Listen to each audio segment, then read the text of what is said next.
আগের পর্বে রাফি লাইব্রেরি থেকে গায়েব হয়ে যায় এবং তারপর রিয়া তাকে খুঁজতে এসে দেখতে পায় তার ভাই জুতা দুটি পরে আছে। রিয়া যখনই লাইব্রেরির ভিতরে রাফির পরে থাকা জুতা দেখতে পায় তখনই তার পায়ের নিচের মাটি সরে যায় আর সে মাটিতে বসে জোরে জোরে কান্না করতে থাকে আর বলতে থাকে, ভাই কই তুই, আমার সাথে কথা বল। ঠিক ওই সময় তার কানেও ওইরকম আওয়াজ ভেসে আসে।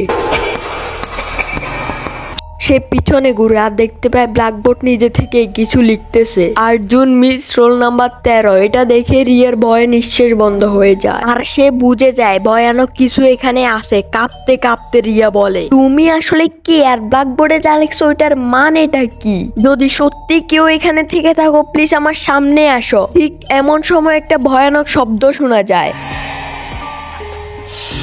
হঠাৎ করে একটা প্রতিচ্ছবি সামনে ভেসে আসে, স্কুল ড্রেস পরা গায়ে, চোখ মুখ রক্তাক্ত। সে বলে, সবাই আমাকে ভুলে গেছে। রিয়া বলে, তুমি আসলে কে আর কি চাও? প্রতিচ্ছবি বলে, আমি হলাম আর্জুন, মিস রোল নাম্বার 13। আজ থেকে 5 বছর আগের কথা। আমি ছোট থেকে এতিম, আমার মা বাবা ছোট থাকতেই মারা যায়। একদিন সবাই ক্লাসে আমাকে কালু কালু বলে অপমান করতেছিল, কারণ আমি কালো ছিলাম। এই জন্য আমি কান্না করতে করতে লাইব্রেরির দিকে যাইতেছিলাম আর যখন লাইব্রেরির মধ্যে ঢুকতেছিলাম তখনই আমি দেখি ম্যাডাম আর একটা ডাক্তার অদ্ভুত অদ্ভুত কথা বলতেছিল। ঠিক এমন সময় কেউ আমাকে পিছন থেকে খুব জোরে মারলো। আমার চোখ আস্তে আস্তে বন্ধ হয়ে যায় এবং চারদিকে অন্ধকার হয়ে যায়। আর যখনই আমার জ্ঞান আসে তখনই দেখি আমি লাইব্রেরির ভিতরে শুয়ে আছি। ম্যাডাম আর ডাক্তার ওইখানে ছিল।